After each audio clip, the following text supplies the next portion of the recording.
When you look at civilization and the way it's used, it's pretty clear it's become a term of propaganda. The Latin root of civilization is civilitas. It has connotations of moderation, virtue, wisdom, restraint. And yet, when you look at all the very first civilizations, they tend to be marked by patriarchy, warfare, slavery, and most importantly, the change in social conditions, away from equal social standing towards dominance hierarchies. And across all of these, they tend to have some story about how in primordial times, there was chaos until eventually rulers brought it to tame. And I'd say it's actually still prevalent today. Most of us still have this belief that as soon as there is some kind of catastrophe, we will devolve into mass panic, disorder, and chaos, which just isn't supported by the evidence. People are actually pretty good when it comes to responding to natural disasters, and that mass panic is largely a myth. But it's become a predominant myth because it supports the idea of having a Goliath so well. Good old-fashioned coercion. That was Luke Kemp, researcher and author of Goliath's Curse, The History and Future of Societal Collapse. We'll talk with Luke about how states are founded on dominance hierarchies that ultimately lead to their collapse, and why today's global Goliath may be steering us toward an even more catastrophic unraveling. Welcome to Overshoot, where we tackle today's interlocking social and ecological crises driven by humanity's excessive population and consumption. On this podcast, we explore needed narrative, behavioral, and system shifts for recreating human life in balance with all life on Earth. I'm Nandita Bajaj, co-host of the podcast and executive director of Population Balance. I'm Alan Ware, co-host of the podcast and researcher with Population Balance.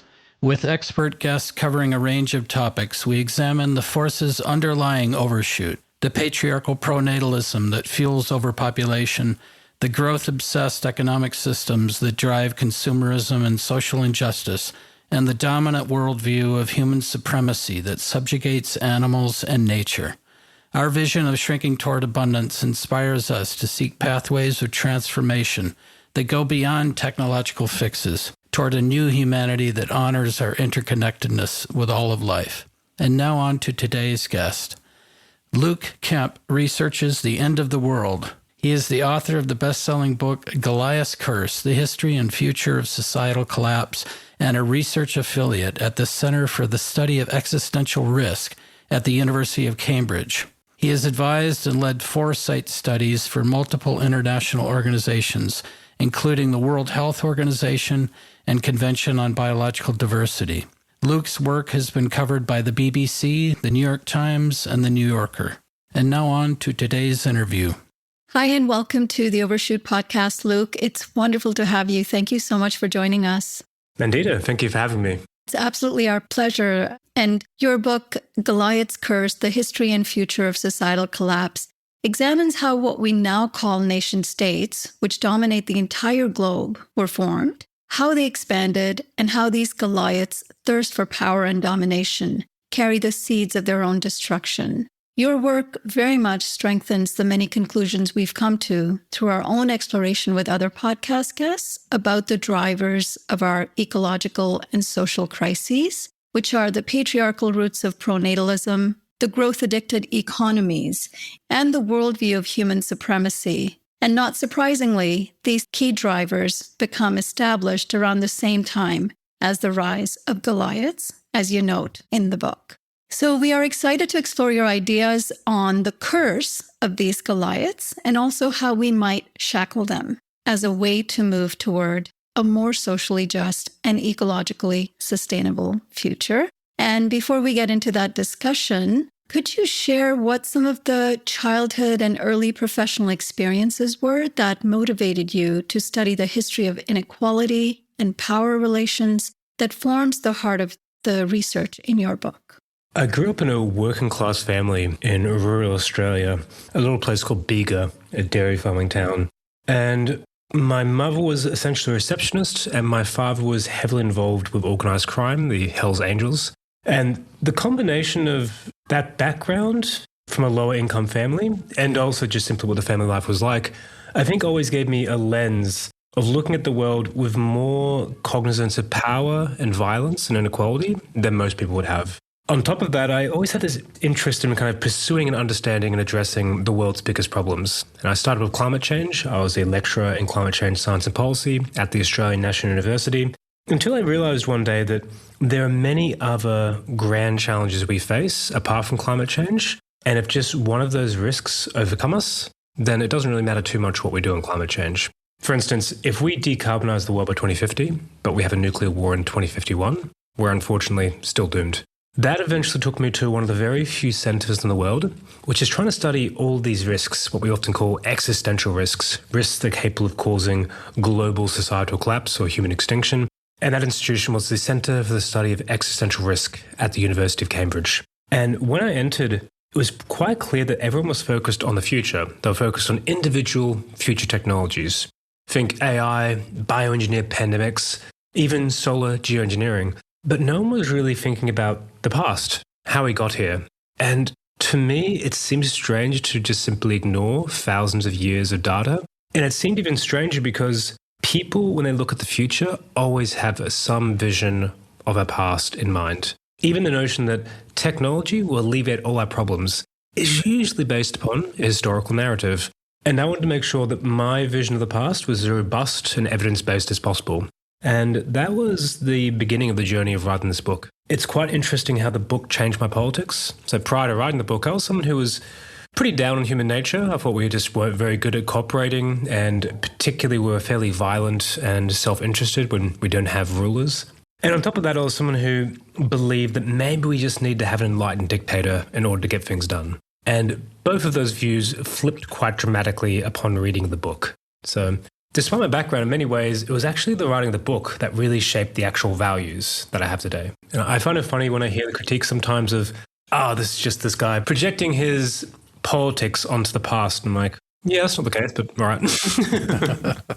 And in your book, Goliath's Curse, you're studying the history of societal collapse, and you trace the emergence of what you call Goliaths. And we'll be exploring the stages of societal collapse later in the interview, but we'd like to start by asking how you define Goliaths and why do you use that term and not civilization or nation states? When you go to write a book about collapse, the obvious question is, what is collapsing? And most people would answer civilization.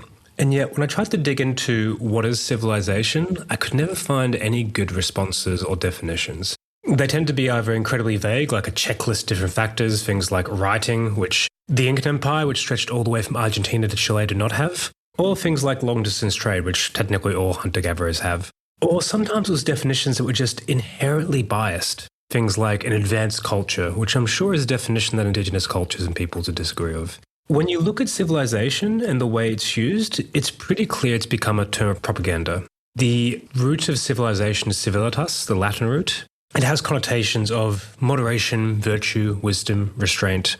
And yet, when you look at all the very first civilizations, if you will, of the world, Uruk in Mesopotamia, the Shah dynasty in China, even Cahokia in North America, they're not usually marked by things like wisdom, moderation, restraint, and virtue. They tend to be marked by patriarchy, warfare, slavery, and most importantly, every single one is a change in social conditions, away from egalitarianism, away from equal social standing, towards dominance hierarchies, a situation in which either a group of individuals or an individual rules over the rest of the group and is ranked above them and enforces rules through violence and extracts resources from them.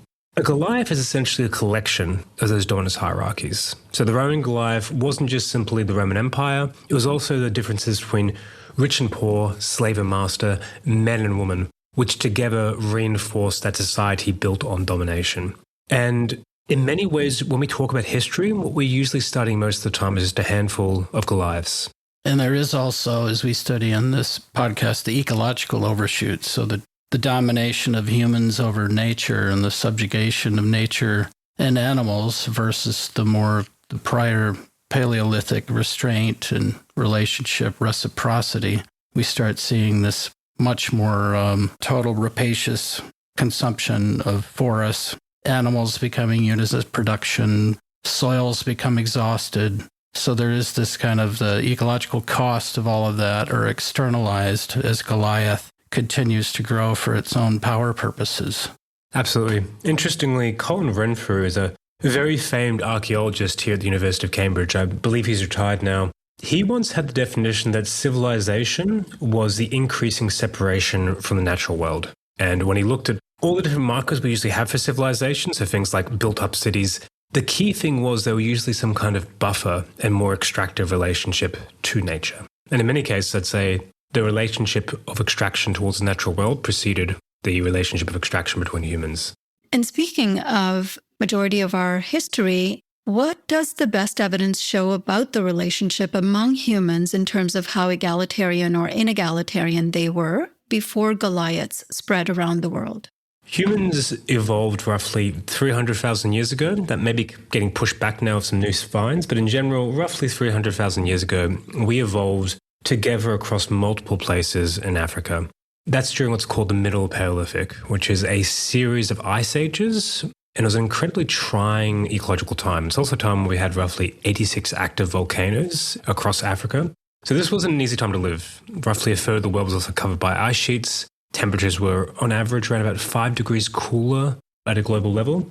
And the winning strategy for surviving the ice ages, in our case, was to be nomadic egalitarian hunter-gatherers. So during this period, we don't have any lasting evidence of hierarchy or large-scale wealth inequalities. There's a couple of anomalous finds in what's called the late Upper Paleolithic in Europe, but we don't actually have any evidence that they were indicative of having kings or inequality or anything like that. As far as we can tell, our default is being egalitarian and being democratic as well. When you look at modern-day nomadic egalitarian hunter-gatherers, they tend to be intensely democratic in all the decisions they make. And this really goes against the vision we often have handed down to us from people like the 16th century philosopher Thomas Hobbes. This idea that we lived in small ragtag groups of warring tribes and families who, for the individual, often led to lives that were nasty, brutish, and short, in his words. When you look at it, we had very large amounts of genetic diversity. That's the reason we survived. People had to constantly moving across groups. And we see that in modern-day nomadic egalitarians. So in a modern-day nomadic egalitarian hunter-gatherer would probably know thousands of people across their lifetime because they're constantly moving across different groups. They may live in a small band, but they live in a wider, greater society. And these bands tend to be pretty cosmopolitan. It's not like everyone's a family member. Probably on average, less than 10% were closely related by blood. Again, this all makes sense. If you want to have genetic diversity and not die out due to inbreeding, you have to be constantly exchanging people across groups. This led to situations where we had huge amounts of trade, not just in tools like lithic instruments, stone-based instruments, but also in things like musical instruments, figurines, cave art, genes, and culture across huge zones. For instance, we have evidence of all these things being exchanged from the east coast to the west coast of Africa roughly 100,000 years ago, or with the Aurignacian culture all the way from Siberia to Spain roughly 40,000 years ago, or across North America with the Clovis culture roughly 11,000 to 12,000 years ago. And it would be difficult to do that, to have these big zones of exchange and cultural trade, if people were constantly killing each other, which is one of the other myths we have about this time, is that this was a very violent time.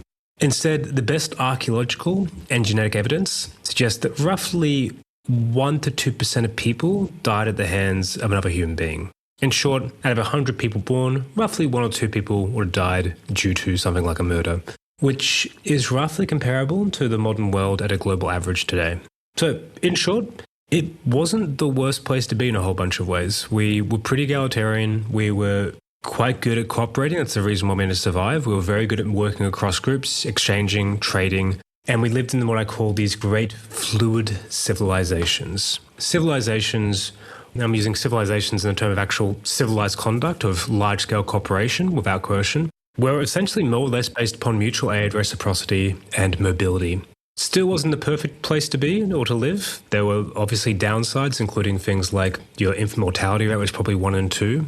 For every children born, only about a third to half would make it through to adulthood, which is horrendous in a whole bunch of ways, and that's one of many downsides to it. But overall, it wasn't a bad way to live. And it certainly casts our, if you will, human nature, at the very least our evolved inclinations, in a very different light. We're actually pretty decent, we're pretty egalitarian, and we're very good at cooperating, including cooperating without having violence.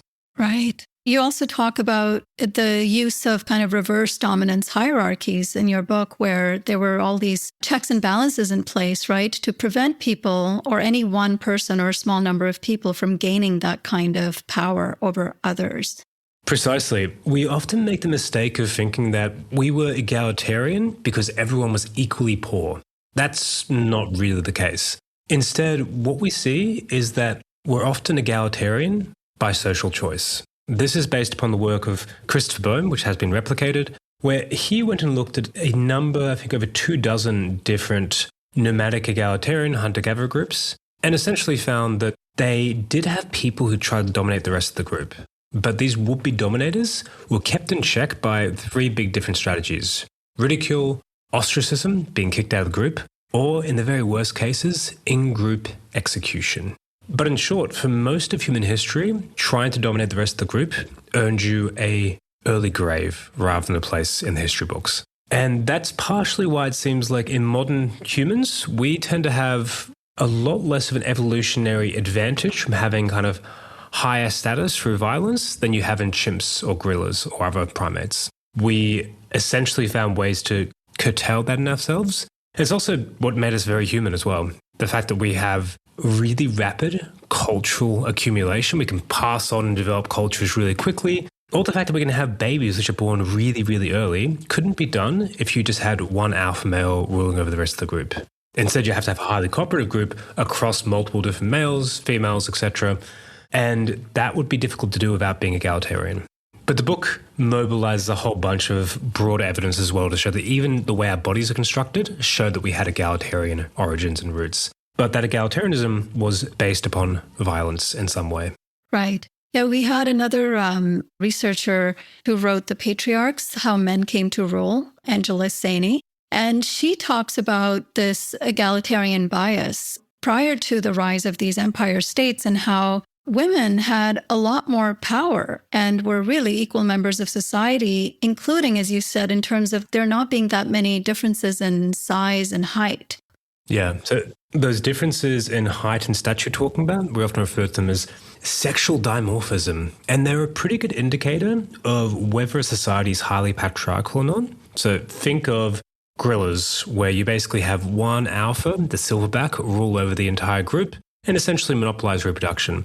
In that case, the difference between the males and the females, particularly the silverback, is enormous. The silverback is huge by comparison. They have much sharper teeth. They're much stronger. In the case of men and women, it's probably on average roughly a 15% difference in terms of stature and weight, which is far smaller than what you see with both chimps as well as gorillas. And we obviously don't rely heavily upon neither our strength nor our bites and teeth to enforce violence. In short, once you get changes to the shoulder joint roughly 1 million years ago, that seems to allow for small groups of men to throw spears and other things much more accurately, which helps with the leveling. Suddenly you have the ability for either an individual or a small group, including both men and women, to go up against an alpha. And we had some other interesting evidence here as well. Like, for instance, there's a strong hypothesis that men and women probably had equal say in where to move, whether they moved to, say, for instance, the woman's lineage or the men's lineage, because the only way to do modeling, which actually results in genetic diversity that we seek in the Paleolithic, is essential when they have equal say. If it was always going back to the men's place or the women's place, you wouldn't see the same level of diversity. So there's some evidence that even when it came to basic decision-making around where we live, it was one that was taken equally between the sexes.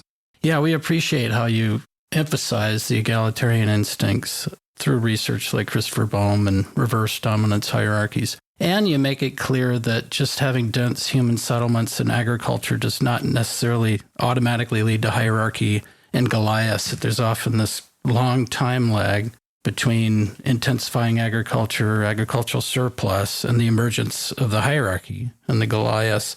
So something is really needed to part us from those more egalitarian instincts that we had in the Paleolithic. And you've written that violence often plays a critical role in the emergence of these first dominance hierarchies and the shift toward Goliath. What does the historical record tell us about how and why that violence begins? When you look across the world, most major world regions, whether it's Eurasia, the Americas, Africa, they all follow roughly the same pattern, which is after the Holocene, this new period of climatic warmth and stability, people start to settle down, they start to become more sedentary, they start to intensify the production of agriculture, and then eventually you get the first signs of warfare. During the Paleolithic, there are no signs, concrete signs of warfare. And after you get the first signs of warfare, you get the emergence of the very first states and the very first forms of writing. What's interesting is how long this takes. There's a time lag of an average, roughly 3 millennia. 3 millennia, that's more than what separates us from Rome, between the intensification of agriculture and the rise of the first states. And it's a very drawn, long, staccato process.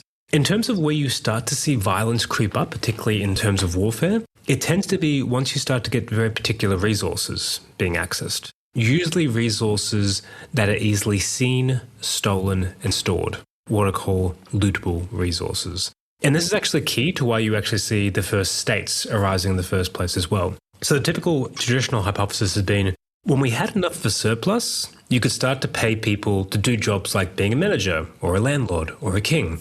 And that was necessary to do cool big things like irrigation canals, build palaces, etc., or build cities. That doesn't appear to be true on multiple counts. One is that we have different cities and areas with irrigation canals, monuments, etc., which don't have any signs of inequality or rulers. So it's quite clear we're capable of doing these things without having an elite ruling class or even large-scale inequality.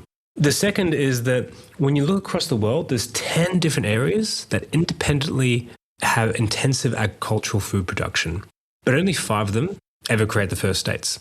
What was more important was what they were growing. And what they were growing end up usually being the fruits of the very first forms of warfare. So compare Egypt to New Guinea. New Guinea and Egypt had agriculture roughly the same time, approximately 7,000 years ago. But New Guinea never adopts pharaohs and never builds pyramids. The key difference here was in New Guinea, they were growing yams, taro, and bananas. Bananas you can store for roughly a month after they're ready to be harvested. Yams and taro, a couple of months, but you also grow them underground. They're basically invisible, and you can also keep them underground even a few months after they're ready to be harvested. By contrast, wheat, which the Egyptian grew, is easily seen when it's ready to be harvested. It essentially advertises itself with tall stalks, and it can be stored for decades. It's easily seen, stolen, and stored. And when you look at the very first signs of warfare across the world, they tend to also coincide with these seen, stolen, stored, these lootable resources. For instance, the very first signs of warfare across Europe coincide with the rise of the very first farming societies there. Similarly, in Mesopotamia, the very first signs of warfare amongst the Halafians, as they're called, basically is them taking over and monopolizing the trade in obsidian across Mesopotamia, which makes a lot of sense. You don't want to really risk your life for very small or little material gain, particularly at scale. We definitely have signs of people killing each other over lovers' quarrels, sexual jealousy, stuff like that. Makes sense. It still happens today. Humans' passions are very old and ancient. But you very rarely see entire groups going to war for something like sexual jealousy or emotions. Instead, it usually tends to be for very clear strategic material purposes, often bound up of an ideology. And you don't get those until you start to get these lootable resources. Yeah, that makes a lot of sense. You've also talked about the cycle of immiseration that is needed to disempower and dispossess people in order to keep them from kind of fighting back for equality. Can you speak a bit about the authoritarian impulse that allows us to be dominated in these kinds of circumstances? Oh, this is absolutely critical. We don't want to fall into the trap of thinking that humans are purely good, innocent angels. Instead, we have, as I called in the book, some darker angels of our nature. We've already alluded to one, which is status competition. There wouldn't be the issue of some people trying to dominate that would have to be prevented if it wasn't for the fact that some people have a compulsion to try to dominate others. The reason they do so is not for money and power, it's primarily for status. All of us want status. We want to be loved, admired, respected. And that's in large part because status confers an evolutionary advantage. Particularly for men, men who have more status tend to have more children who are more likely to live to adulthood. This has been shown across at least 30 different societies. But only a small number of, in particular, men are likely to pursue this quest for status, through the use of violence. And it tends to be both, obviously, the overly ambitious, the status seekers, but also those who were high in the dark triad of narcissism, machiavellism, and psychopathy. Yet, even if we had those status seekers who rose to power on the back of both these lootable resources and also particular types of weapons, what I call monopolized weapons, things like bronze-held axes and swords, even then the question is, why would everyone else accept this? Why would they accept this new social condition? And I think what explains this is a well-developed body of social psychology literature, which talks about how when we feel threatened, people tend to drift towards authoritarianism. The old trope that people prefer a strongman leader during times of crisis and war turns out to be true. We even see this down to people preferring leaders of more masculine features during times of war. And of course, this helps to explain what we're seeing in the world today, as well as what happened back in the 1940s and 30s. Even when people feel economically precarious, they're more likely to have this shift towards authoritarian values. And this starts to help us make sense of the archaeological record, where, without fail, you see warfare preceding the rise of the very first states. It makes sense. If suddenly you start to have warfare, you start to have the threat of more dangerous, hostile neighbors, that could be used even just as a pretext for putting together a more authoritarian system, an early state, an early original Goliath. So those Goliaths emerge, as you've talked about, through the lootable resources that they have or they're fighting over, and the monopolizable weapons, and as you've referred to at different times, the caged land, that people have no exit. And as we have talked about on this podcast, population growth can make it such that people have fewer exits. There is no hunting and gathering, foraging land left. They have to intensify agricultural production, and they're kind of trapped in a dilemma of bad decisions due to the population pressure on the landscape. So once these Goliaths emerge, how would you describe them spreading and coming to dominate larger regions and eventually the whole globe? So first of all, it's worth noting that the combination of those three factors, so caged land, monopolized weapons, and lootable resources, I tend to refer to as Goliath fuel. And you're absolutely correct. You can think of caged land both as being restricted geography, which makes it less easy for people to move and to exit. So things like river valleys, for instance, or places like in Egypt where you're basically buffered between the Red Sea and the Nile. But it also can be simply either people being more tethered to the land, like in the case of agriculture, or the land becoming much more population dense. So suddenly you can't move as easily. And there's evidence that in Europe, where you see the arrival of the first farmers, you start to go through these boom-bust cycles of population. And interestingly, prior to the bust, you tend to see a rise in both inequality and violence. And that seems to be partially because the land was becoming more or less saturated. So suddenly it became essentially land limited in terms of your production, which made inequality much worse. But it also made suddenly the competition for resources much more fierce as well. But on top of all that, as you mentioned, it makes it more difficult to move. People couldn't easily just move out of these territories. How do they spread? This is, I think, one of the most interesting questions. And for me, it's almost more interesting than why did they collapse, is why do they always get back up? Why is it when a Goliath, whether it's in China or in Europe, tends to always get resurrected? And why is it they get bigger over time? The story of empires is essentially one of global conquest. The very first empires, up until roughly, I think it was around about 1000 BCE. So the first 2000 years or so, empires and states only got roughly 1 million square kilometers big. That was kind of maximum territorial extent. And then you start to get the Iron Age empires later on, which get to roughly 5 to 7 million square kilometers when you look at, say, for instance, the Han Dynasty as well as the Western Roman Empire. And then you start to get the big horseback empires, the Mongols, for instance, which get up to roughly 24 million square kilometers. And then eventually with colonization, you get the world's largest empires, like the British Empire, which essentially crossed all time zones and was roughly 42 million square kilometers. Pretty clear, but slow upward trend. There's a few reasons for this. In the book, I summarize them as babies, bombs, bacteria, and barbarism. Babies, pretty clear-cut and simple. Agriculture allows for more dense and large populations. You can only support a very small population density if you're doing hunting and gathering. You can support a very big one if you're farming. And it wasn't just simply that farming and cities allowed for denser populations. It was also that when you had a dominance hierarchy, for some reason, the people on top were often obsessed with everyone else having more kids. So if you look at the Han Dynasty or Augustus Caesar, for instance, They had different kinds of incentives for people to have larger families, including things like tax breaks for having more children.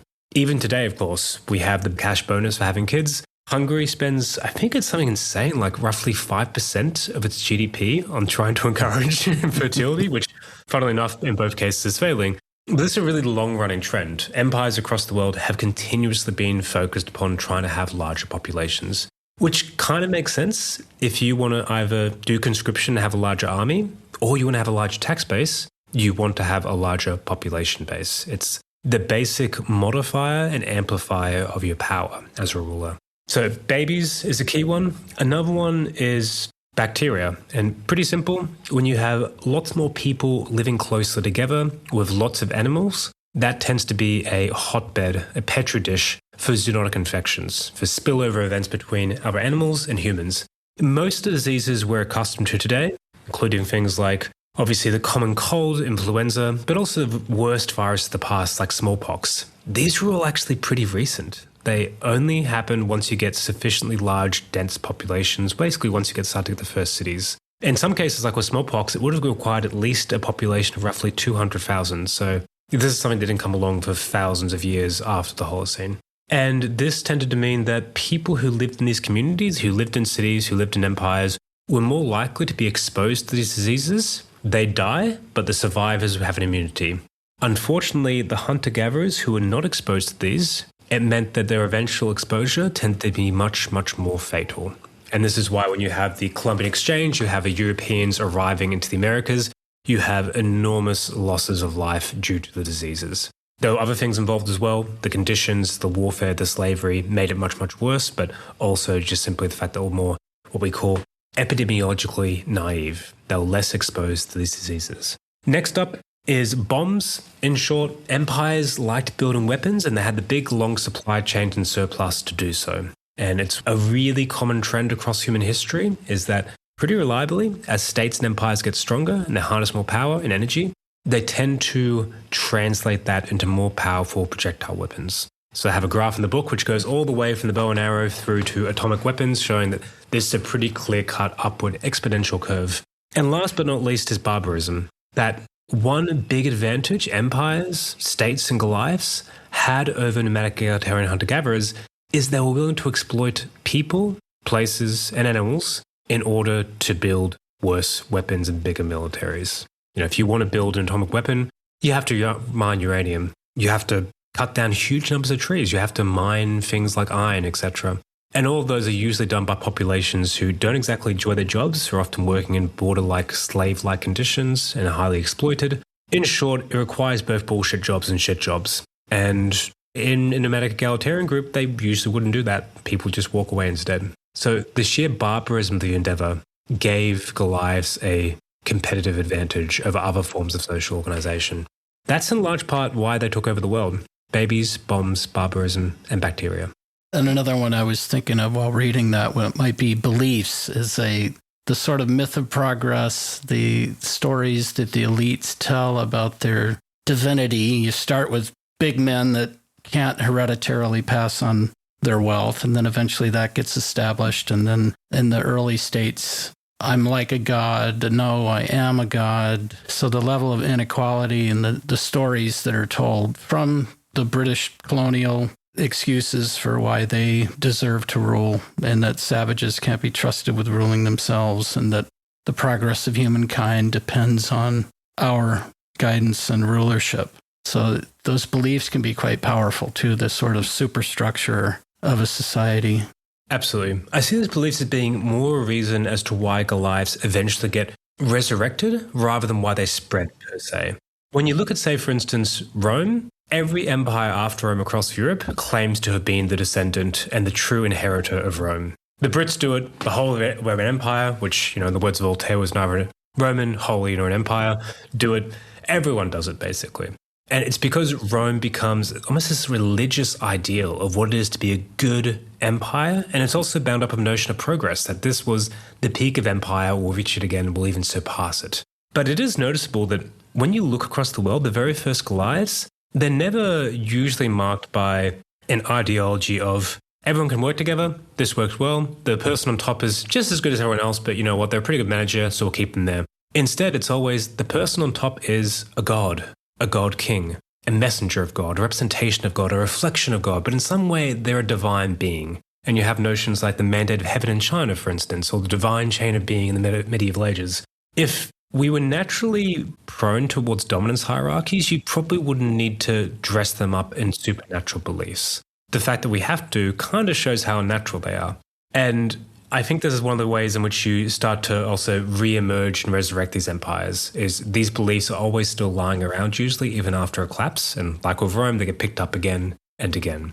On top of that, unfortunately, the Goliath fuel doesn't usually go away. If you have managed a landscape towards growing grain, it's pretty hard to just pick up hunting and gathering completely again. It's pretty hard to change your entire landscape back towards hunting and gathering. So naturally, you're kind of almost tilted in your land towards being a Goliath.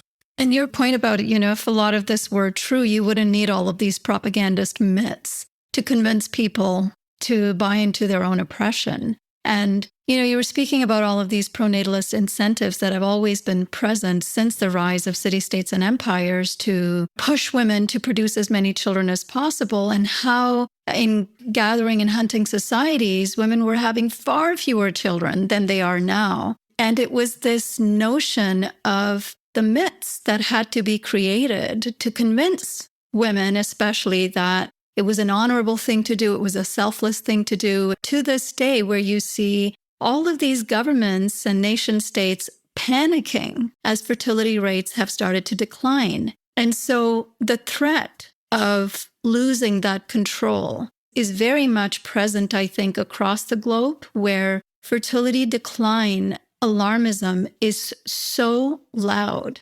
Yeah, someone who works in existential risk, you would never really have that one dinner conversation where someone's like, what do you think of fertility collapse? Is that an existential risk? And obviously in their mind it is. And I always chuckle. It's first of all strange to think about something like declining fertility as being anywhere near comparable to thermonuclear war. Like, these are just categorically different things. I've never seen any really clear, good mechanisms as to how you go from relatively slow fertility decline over the space of decades and centuries to having a full-blown societal collapse. It just doesn't work that way. We don't have any examples of that. I can't think of any really clear mechanisms, particularly if you have plenty of forewarning that you'll have a smaller population, hence you can downscale infrastructure and change macroeconomic policy. It just doesn't make much sense. But the reason this is probably perpetuated is because people like Elon Musk are the ones who are really worried about this. He's on the record saying that this is a bigger threat to civilization than climate change. But again, this, I think, is just a modern manifestation of much longer trends we've seen, with the powerful being preoccupied with pronatalism and also using their ability to craft beliefs to change the beliefs of society and the priorities of societies towards ones which reflect their own. So the subtitle of your book is The History and Future of Societal Collapse. Well, how do you define societal collapse? Societal collapse is the fragmentation and contraction of multiple different power structures. It's not an ancient apocalypse. It's simply when you have multiple different power systems, the economy, the state, the population, the ideological system, all in some way breaking down and falling apart roughly together. It's, again, not apocalyptic, but it's rather a process with winners and losers, benefits and costs. And one of the surprising things when you look at collapse is that often it could be a process which had benefits for the general population. And you've talked a little bit about the Hobbesian view, but maybe you could go a little more into this, the longstanding view in world history that civilization is only a thin veneer holding back the chaos and violence supposedly inherent in human nature. Where does this veneer theory come from, and what does it get wrong? Yeah, so veneer theory was a term coined by the primatologist Francis de Waal, the idea that human civility is just a thin veneer over a much more brutish and violent nature. And as soon as you throw away that civility, as soon as you get rid of rulers, we'll be tearing each other's throats. It is something that's usually attributed to the 16th century philosopher Thomas Hobbes. But Hobbes, while he gave a clear philosophical and political treatise on this and put it in one of his most pure, well-articulated forms, he in many ways is not original at all. This is an idea which dates back to early Buddhist scriptures, it dates back to early Vedic scriptures, it even dates back to early Zhao era songs in China. And across all of these, they tend to have some story about how in primordial times, there was chaos until eventually rulers brought it to tame. And even, say, for instance, I believe it's the Assyrian Empire had this idea that on the outskirts of the empire, there was chaos, and it wasn't until they expanded the empire that they could basically tame it in some kind of way. And interestingly, even for his own time, Hobbes was not really novel. He was largely borrowing from theology, because at that time, there was a strong theological belief that humans were at constant war with the rest of creation, including God. And it was only through a marriage between church and state, a kind of big social contract, that you could bring humans to heel, suppress their worst sinner-like instincts, and ensure that this war against all of creation stopped. So it's something that's a really long-standing philosophy and belief, and I'd say it's actually still prevalent today. Most of us still have this belief that as soon as there is a natural disaster or some kind of catastrophe, we will devolve into mass panic, disorder, and chaos, which just isn't supported by the evidence. All the studies we have from disaster risk management, it's just the people are actually pretty good when it comes to responding to natural disasters, and that mass panic is largely a myth. But it's become a predominant myth because it supports the idea of having a Goliath so well. It's one of the ultimate tools of propaganda to say, this may not seem like the best social arrangement, you may not like the rulers, but it would be far worse if you did not have rulers. Good old-fashioned coercion. And this is in many ways just an extra what I call story of subjugation. We talked about divine chain of being, mandate of heaven, kings and regents as gods. Those were one story of subjugation, but I think this Hobbesian myth about human nature and about what life is like without rulers, that's in many ways the ultimate, much more subtle and much more pervasive story of subjugation that justifies a Goliath. And I think it's one which is really prevalent across collapse. Most people when they think of collapse, they think essentially of an apocalypse, which again just isn't the case. Right, the thin veneer that the colonizers in modern European history would often use as the rationale for ruling over their subjects quite harshly. Yeah, precisely. We're bringing civilization to them through guns, germs, steel, and genocide. Right. So as you've talked about a lot of these societal collapses, there's often these tales of lamentation told by the elites as the walls and the structures are crumbling and the city's on fire. And that for the average person, a lot of times the collapse was not nearly so traumatic. So what do we know about that experience of social collapse, people living through it, and how do they look back on collapse in hindsight to understand what happened? Well, it really varies. So for some of the early collapses, we can only rely upon archaeological evidence. There's no forms of writing, for instance, to really see what was happening. And even when we have writing, it's worth noting that writing for most of human history has been the enclave of a very small amount of the population.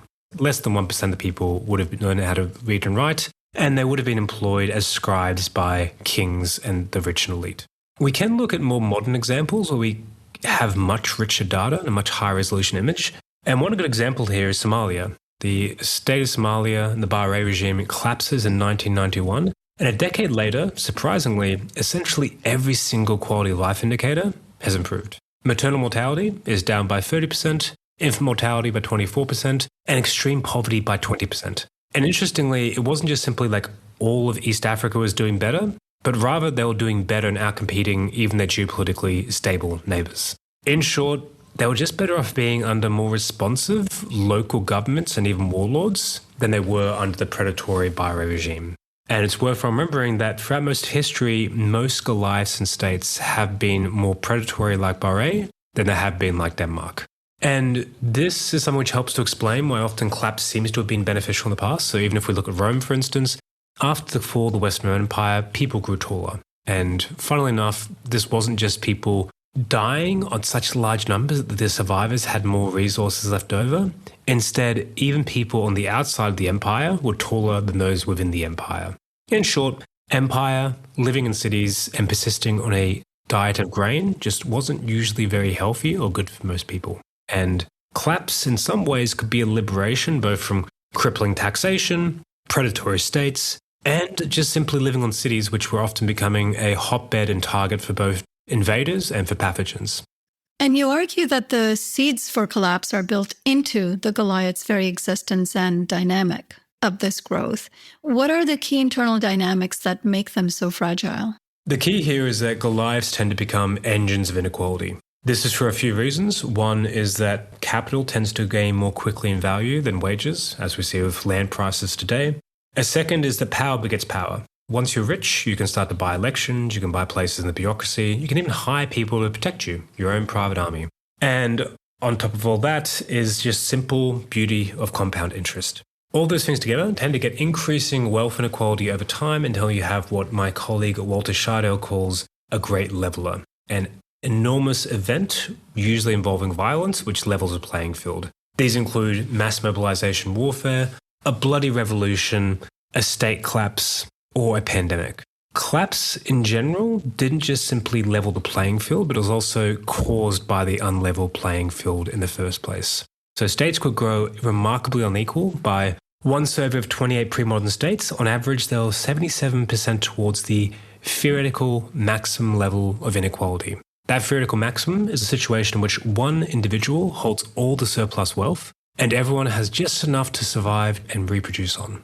But we also know that inequality tends to have a whole bunch of corrosive knock-on effects in society. So for instance, societies which are more wealth unequal tend to have high levels of social-political violence, high levels of both physical and mental illness. They tend to have higher corruption, higher polarization, tend to be one of the best predictors of democratic backsliding. But additionally, tend to also have a growing class of elites who are more likely to compete over a small number of limited high-status positions, things like thrones, including for things like coups, assassinations, and civil wars. And as you have a big growing elite unequal society, you tend to also see the price of assets increase, while real wages stagnate. It's what in the past we call popular immiseration, what we call today a cost of living crisis. And all these factors together just slowly make a state or a Goliath increasingly more fragile until eventually it's knocked over by a combination of different shocks, things like invaders, disease, and climatic change. The process is what I call diminishing returns on extraction. That a society doesn't just become more unequal, it becomes more extractive overall. It doesn't just become more unequal in terms of money, but also in terms of political power, information power. Even the military often becomes more concentrated. And that ends up being self-defeating in the long term. And this is a process I trace out from the very first farmers of the world all the way through to the very largest empires. And it's one that, of course, we can still see happening today in the world across most OECD countries, whether it's the US, the UK, or Australia. And I appreciate that your analysis is considering the dynamics of inequality and the distrust, the lack of cohesion, the riot, the destruction of some of these cities where you can see archaeologically the elite buildings are getting trashed by angry people.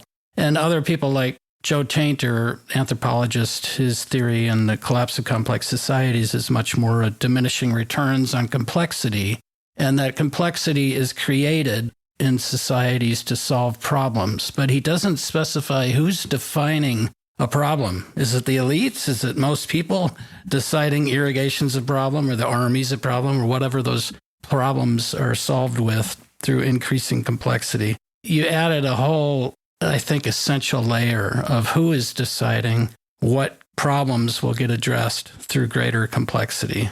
Yeah, I think most people often held up Joe Tainter's theory of diminishing returns and complexity as being the gold standard explanation for societal collapse. And there are things I like about it. I like its elegance. I like the fact that it doesn't just talk about shocks, things like invaders and climate change, but also talks about the internal dynamics that make a society more fragile over time.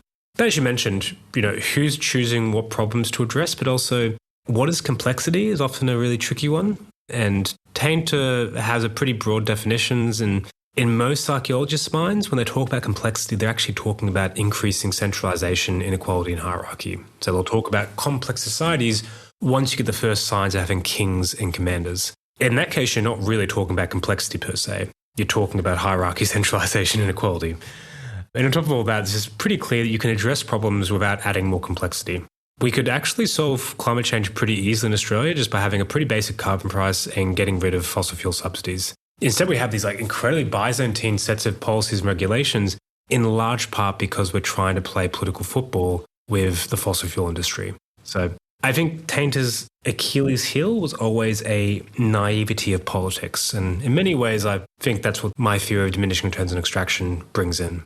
So now bringing it up to the current day, you call what we have today a global Goliath. And how would you describe it in general? Why do you see its most likely trajectory, as you've written about, being self-termination if we continue on with business as usual?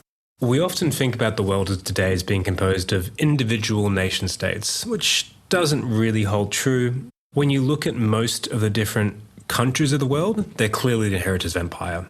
The US still has a whole bunch of overseas territories, which they used to refer to as colonies. The UK is the same. Even places like Germany, France, and China are the outcomes of Pari-Ili, Prussian, and Qin aggression. Basically, they're all historical empires in some way. And beyond that, they also look surprisingly similar. Every single country today, even North Korea to some extent, lives in a capitalist economy. They're a capitalist society. On top of that, they all have very similar rules and regulations around capital. That's why capital can flow so easily across borders. If they didn't, suddenly it would be very difficult to move capital. They all have police forces, militaries, and militaries often look very similar. If you look at the great powers, China, Russia, and the US, their military setups look pretty similar. They all have nuclear weapons, they all have an air force, navy, army, they all have very strict chains of command and hierarchy. There's some differences in doctrine and technology, no doubt, but in the broad scheme of things, they're pretty similar. And additionally, of course, every single state is at least self-identifying as a state. It sends delegates to the UN. All of these different countries actually look very similar. And I think the reason is because they're all part of one global Goliath. They're all part of one system of domination. And the domination often does cross borders and boundaries. And that global Goliath is the entity which in the future we're worried about collapsing. We're not really worried about an individual country collapsing, we're worried about the entire system being brought down. In the book, I note that you can't put a date on doomsday. Even the very best forecasters we have can't make good quantified predictions about a geopolitical event that could happen more than a year out. So the idea that we can make a good quantified prediction about collapse, particularly if it happens in decades' time, is kind of silly. What we can do is we can understand the dynamics by looking at history of where we're heading towards and start to chart out the most likely trajectories. A doctor can't tell you the exact probability and date of lung cancer, but they can tell you if you keep smoking, you're likely to get lung cancer. In the book, I chart out the most likely path in the long term, whether it be over the space of decades or centuries, is self-termination for a couple of very simple reasons. One is that graph I spoke about of increasing projectile power over time. If you have improving technology and arms races over the space of decades or centuries, where do you think that'll end? Can't rely upon deterrence always holding out. We had nuclear weapons for roughly 8 decades and already have had at least a dozen near misses. It seems unlikely we'll be able to go another century without having some kind of accident, let alone if we start adding in even more dangerous technologies on top of that. Similarly, if we have worsening environmental extraction and destruction, but we're relying upon having a techno fix at the last minute every day to save the day, doesn't seem like a workable and sustainable long-term strategy. But in the short term, if we don't have self-termination, I think what's most likely is what I call Silicon Goliath, a situation in which we have a technologically supercharged new form of Goliath, one where the new lootable resource is not just fossil fuels and grain, but also data, where caged land is no longer geography or even population density, but also mass surveillance systems. And the new monopolized weapon is not just nuclear weapons, but also lethal autonomous drones. Who controls the code, controls the army. And suddenly together you have the backbone for systems that could be far more autocratic and predatory, and importantly, far more stable and strong than what existed in the past. And that's Silicon Goliath, and is in many ways the greatest challenge we face, because it's also going to be something which helps to suppress dissent. So if you're trying to stop the collapse and change the course of history, you're unfortunately going to have to run through Silicon Goliath first. Right. And as you've talked about, modern day collapse could be quite awful for many of us who live in modern societies where Goliath does provide quite a bit of popular well-being, health, education, other forms of welfare, as you talk about the Somalia-Denmark collapse difference. Denmark collapses, a lot of the populace will be suffering, and the interconnectedness of the collapse doesn't allow anybody an exit from that collapse to go pursue some other kind of lifestyle away from Goliath, because the Goliath is all interconnected in one large element. Now, you also have talked about the growth of global Goliath in recent decades has been justified by leaders as necessary to kind of delivering the material abundance that everybody wants, deserves, craves. But as you note in the book, it's clear from studies of hunter-gatherers that a lot of hunter-gatherers have happiness levels that are much higher than modern-day people. And for this and many other reasons, it seems we have a lot to gain by defeating Goliath in one way or another. So what are some of the core principles, approaches you think we could use to shackle or move beyond Goliath? And what might that look like in practice for societies and individuals? In the epilogue of the book, I put forward some different paths to trying to take a different path forward, essentially one of liberation, of David, if you will, rather than of self-termination or Silicon Goliath. And there's two key things I do in the epilogue. One is to simply make the point that we are not wanting for a lack of technical solutions.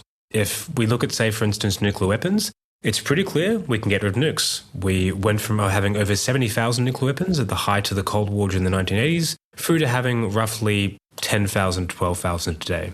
During the 1990s, the US was getting rid of more than 1,000 nuclear weapons per year. So there's no technical challenge to getting rid of the weapons per se. Likewise, when it comes to reducing emissions, we have good decarbonization plans at every single major world economy, whether it's the US, China, Australia, the UK, etc. And even when it comes to AI, there's really good different proposals out there, all the way from data unions, so from people collectively holding as a large union their data, which they can negotiate with big tech to have access to or not, through to even just simply doing the basic thing of paying the people who dig up the cobalt and the raw materials necessary for the algorithms, paying them a decent minimum wage.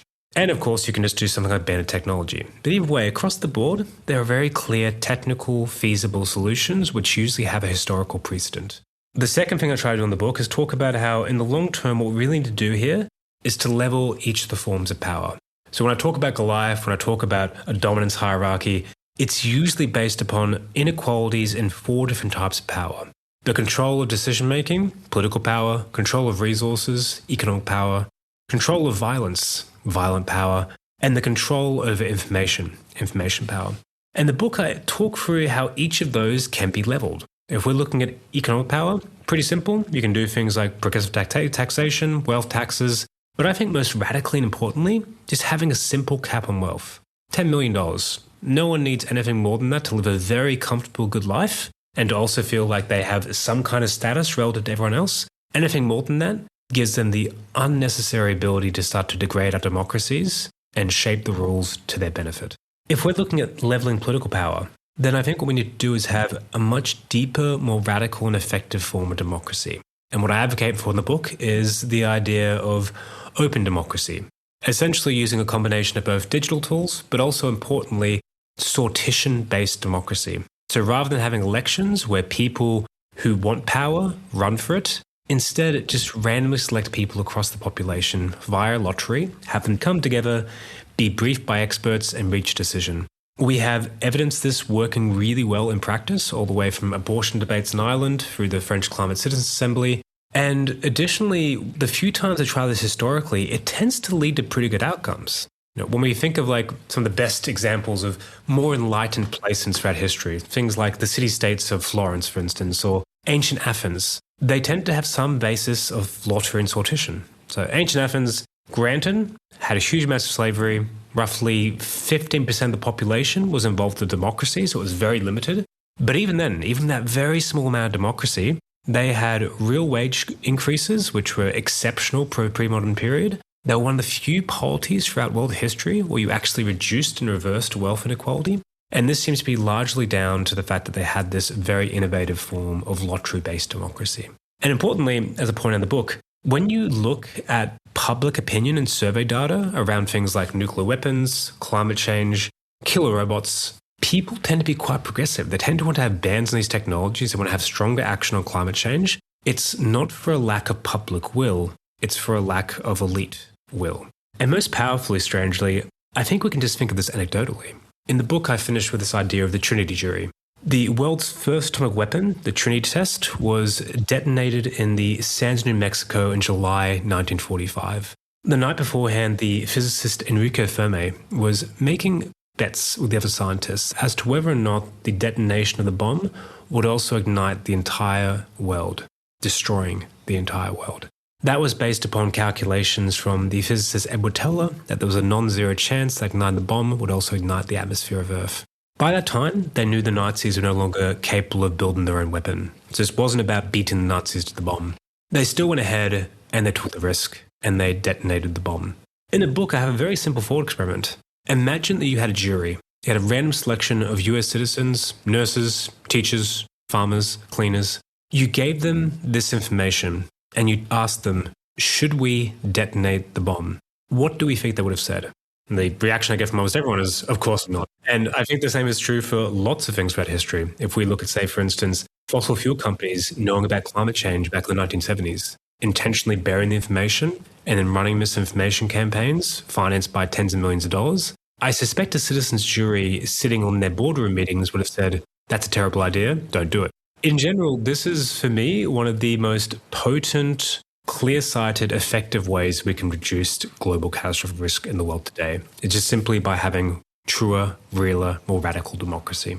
Right. I appreciate how you give kind of a primacy to economic power, really creates the differences in political power, violence power, information power. All of those are leveraged by economic power. And we know that people have these egalitarian instincts, as we've been talking about in the Paleolithic. And then if you look at survey results of what Americans, how equal or unequal they think their society is, they think we're about like Sweden. And when they learn that, hell no, you're not, they're like, they would prefer actually even greater equality than Sweden, I think I've seen. So that would give more credence to like citizen juries, that the egalitarian impulse would be much more able to express itself if citizens had more control over how resources are allocated in society. And then, as you mentioned in the book too, and Walter Scheidel and the Great Leveler and Peter Turchin, which we've mentioned his work, that the times where there has been greater economic and then political equality were times when there was shared struggle, unionization, suffragette movement. These things were not granted by the elites. They had to be wrest control of. And the New Deal is an example that Turchin often gives that was a greater push for equality, or the working class Chartist movement in Britain in the 1800s was a long, drawn-out process where the elites were granting voting rights, labor union rights to people. So I appreciate that through sortition, citizen juries, citizen democracy, and the shared struggle of people, that both of those can be used to wrest control of economic power, which then translates into these other forms of power as wonderful ways to try to shackle Goliath. Yeah.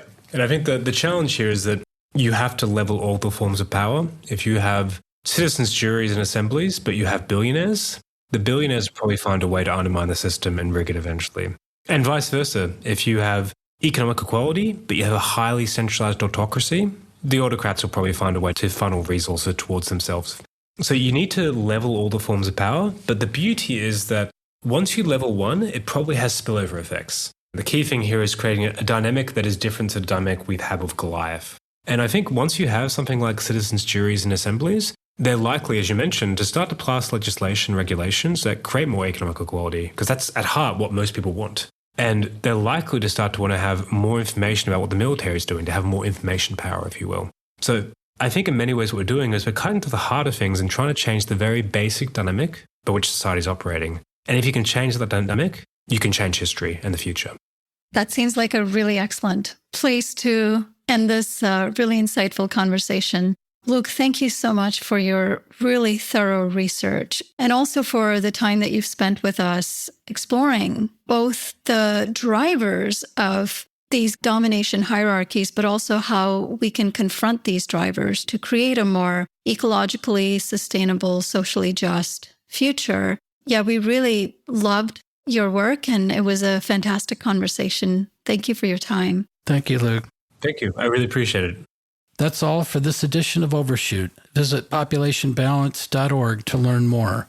To share feedback or guest recommendations, write to us using the contact form on our site or by emailing us at podcast@populationbalance.org. If you enjoyed this podcast, please rate us on your favorite podcast platform and share it widely. We couldn't do this work without the support of listeners like you, and hope that you will consider a one-time or recurring donation. Until next time, I'm Nandita Bajaj, thanking you for your interest in our work and for helping to advance our vision of shrinking toward abundance.